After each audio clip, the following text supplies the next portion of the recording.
Good morning, everybody. Welcome to the Toddcast. Today we're going to be doing a lot of equipment moving. I don't know if we're going to start the driveway repair that we have scheduled, but I figure I'll just take you guys along with me on today's little ride-along adventure. The first thing I have to decide on every day is what pair of boots I'm going to wear. Obviously, I can't wear my bedroom shoes.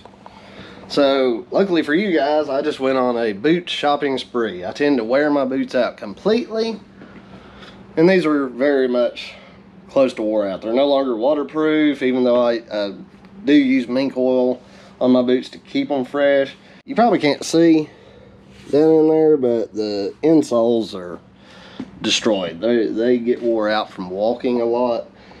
So, those are Ariat boots. And I absolutely love them. I think this is my second or third pair of Ariats.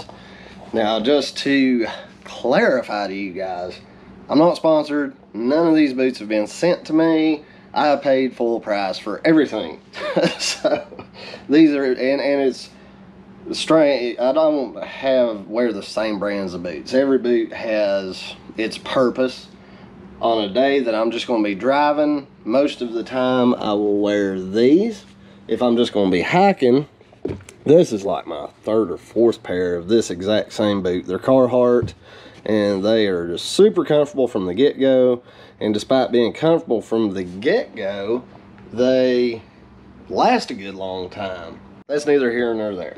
So, hiking days, these are great for.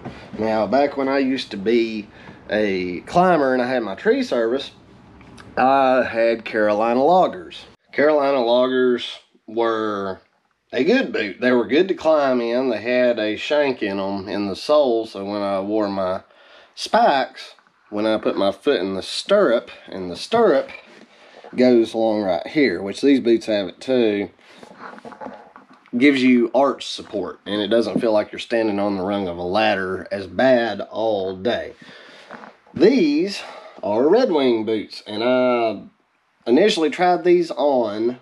I put one of these on, and I put an identical Carolina logger on the other foot, and there is absolutely no comparison. The inside padding, the way the arch feels, the arch padding of this boot is way better. The Carolina loggers, I think they were around 150, something like that. This boot was around $240.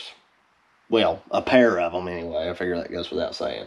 Pair of these, 240 bucks. But I think these are going to be awesome. I think they're going to be really good. There's no sense in going in too much in depth on that. So, now when I say hiking, I don't hike for fun. At all. I do. You will never see me hiking a mountain just for the fun of it. I'm lazy like that. But when I'm having to walk a mountainside to look at cutting a road in, or clearing trees, or clearing a property, these are great. This boot right here feels like it might weigh a pound, 2 pounds. I mean, it's super, super light. So again, that's a Carhartt boot. Had several pairs of these things. This is my first ever pair of Red Wings. I've heard great things. I've heard they're a good boot. The build of them, I mean, it looks like there's 4 stitches along each seam of the main seams down here anyway. I think today I'm going to wear these Red Wings. Number one, you don't want to wear boots. If you guys have not ever had a pair of boots, and believe me, I talked to a lot of you guys who have worked office jobs, and that's fine, but you don't go out and buy a heavy-duty pair of boots and then go on a 10-mile hike. That's not going to be necessarily fun.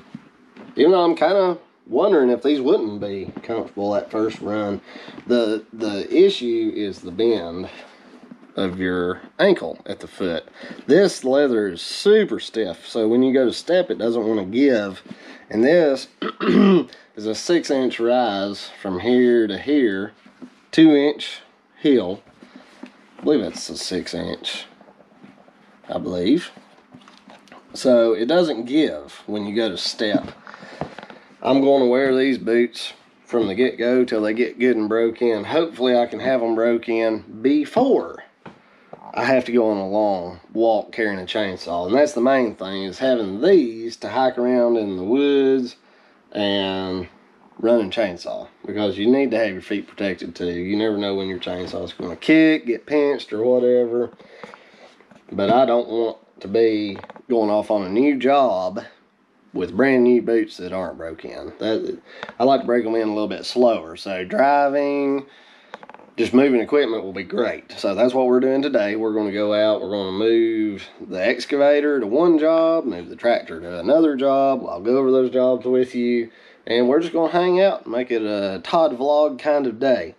So let's get these boots on, and at the end of the day, I'll let you know how these boots did. I think they're going to do really good. And I do have another pair of these Ariats on order. You know they're a good boot when they're on back order. And it could be that size is popular. Who knows? Anyway, see you guys at the truck. It feels good to be back at work.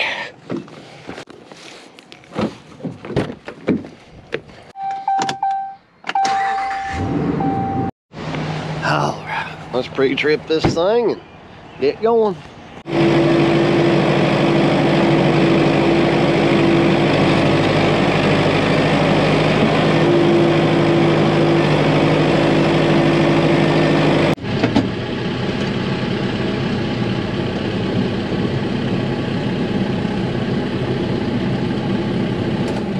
Surprisingly, I was able to make it up that driveway, even though it was a little rough. So we're just gonna go ahead and unload the tractor. We'll park the trailer over here, go ahead and knock this driveway out today.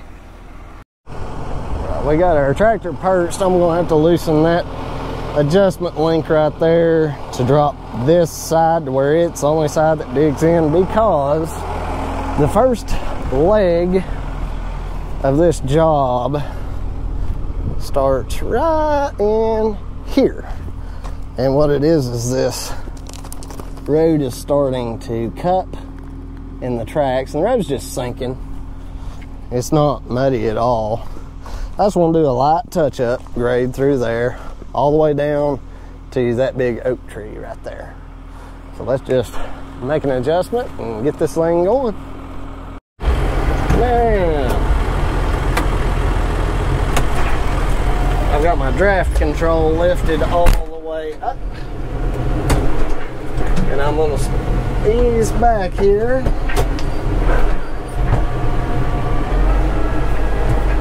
And I'm actually mostly going to start with my blade not digging in. Now I'm tilting the top link forward, just until I start getting a little bit of a cut.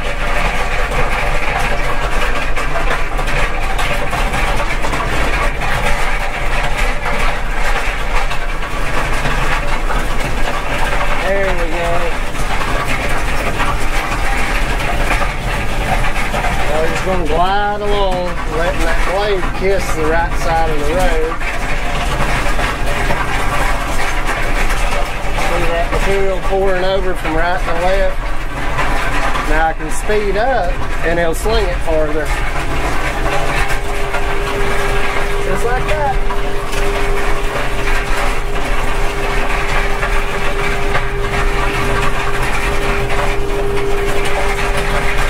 That's gonna be real good. Let's back up and give it another grab. Oh, helps to be in four-wheel drive. Now the in-cab hand throttle I got idled all the way down. I'm in 6th gear, and I can adjust my speed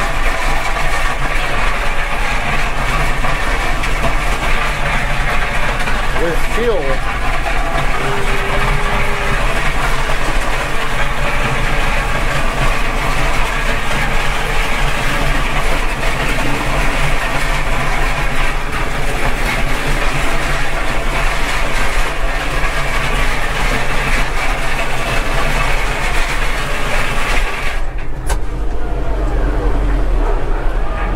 See if I can quieten things down for y'all just a touch. Well, it's a loud road. loud, loud.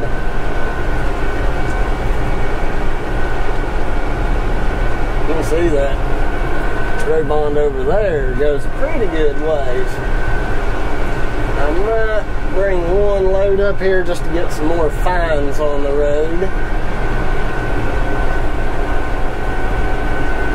We'll see. Tilted the blade back some more.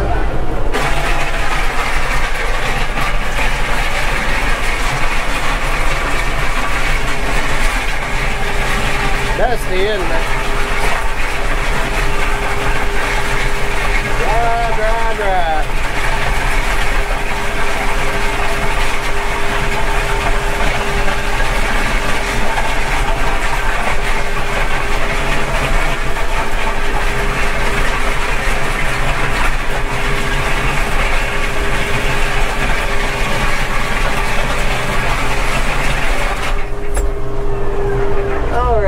Finish getting this touched up, and I'll show you guys what we end up with.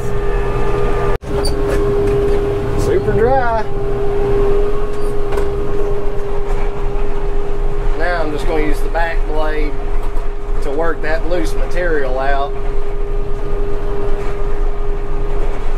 Well, we want is water to get off the road. We don't want it on here at all if we can help it.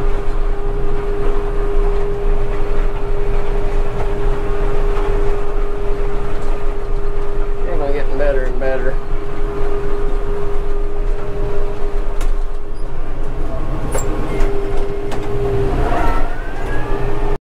Let me just show you guys real quick what our goal is. Now, I'm not a big fan of these guardrails, but you can see how the water, after dragging this once or twice with that blade tilted, it should be cutting this whole side, but you can see all this loose little trench that the water has cut. That is no good. So what I'm doing is I'm just grading this over. Now I'm pulling it right over top of the guardrails. I'm going to come back and use my shovel just to clean this guardrail out. That's going to be the easiest way, as opposed to trying to pull material up just perfect and pushing it back. Just cover them up, shovel them out, be done with it. This is part of the problem right here. This has all gotten filled with sediment. So we're just gonna have to tilt this whole road over to keep it from becoming more and more expensive. Otherwise, I'm gonna have to bring the excavator, cut the shoulder completely off, and make a nice clean ditch. But to stay on budget, this is how we're gonna do it. All this up here, that side of the road's cut that way. This side's gonna get cut that way. I think it's gonna work out quite nicely. You can see our water trench that's been cut. I'm just going to keep coming up here and cutting this down, cutting it down, cutting it down. And then we're going to shape this side of the road. We'll check back in.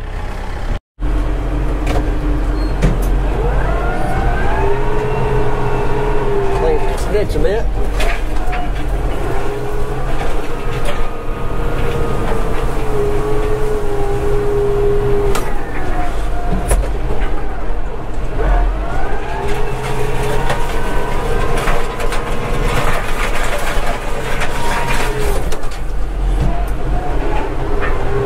Need all that junk over here, do we? That's the one good thing about that little lip on the back of these box blades. You can halfway kind of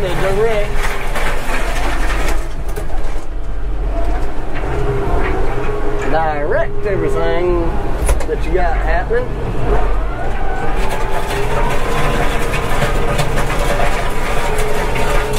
Gotta get it good and clean.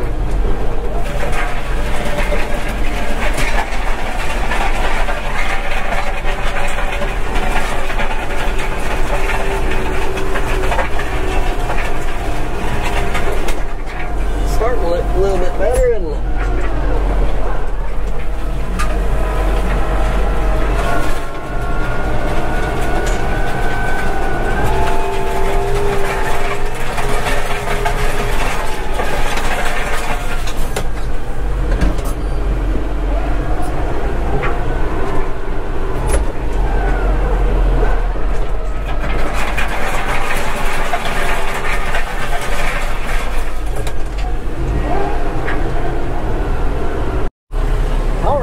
get this truck and trailer turned around and unhooked, I'm gonna go get 1 or 2 loads of road bond. We'll do a little inspection down here and see just how much we really need.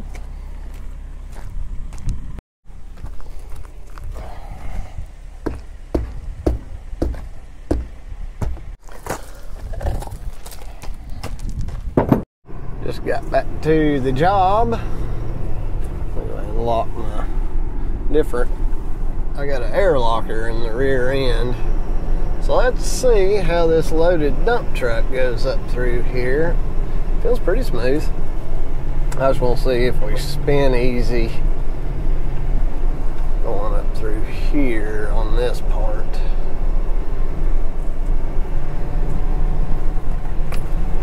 There's those tie thingy-mabobbers. I think I want to spread a load through here to kind of help divert water off the sides. So let's do that.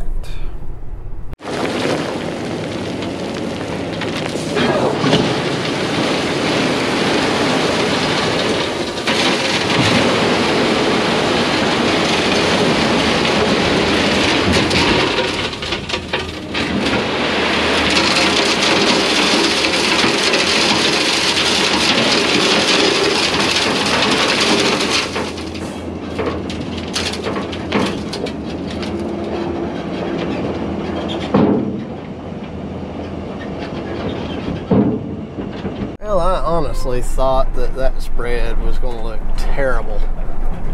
It definitely wasn't the best spread, but we got that road bed raised up just a touch. I'll be able to track this in now. I did end up just going ahead and spreading over that guardrail. It'll be easy to shovel out though. I think I am going to go ahead and get us another load or two to put down through here. See how it do. I didn't have any problem coming up through here, but it's just so powdery. I'll feel better putting some more material down. We just arrived back at the job with load number 2. You can see how dry everything is here. It's a pretty good little stretch there. So there's like a little swag through here. I'm thinking I may start spreading right there where I'm at and spread just about halfway up, and that'll raise this little area. And over time doing that will make this whole transition more gradual. I think that's what I want to try.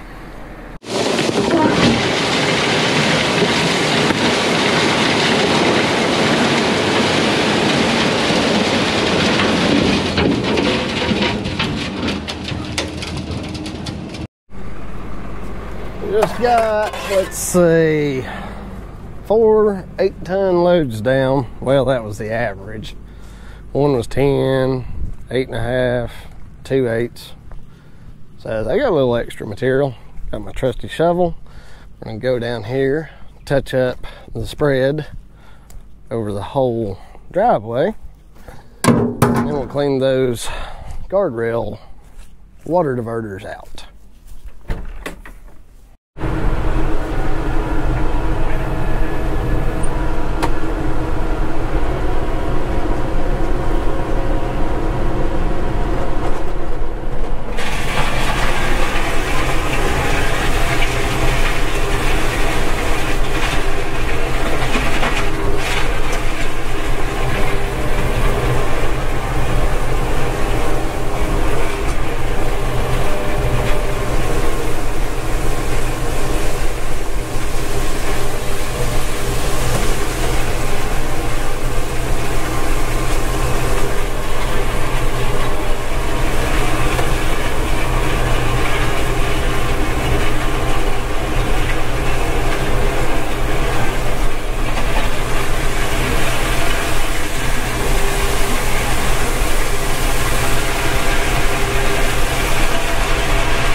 now, at this point of the operation, I got that guardrail at the top here cleaned out. I just filled those lower ones in because the one request that the neighbor down the hill said is to not turn water on the hill.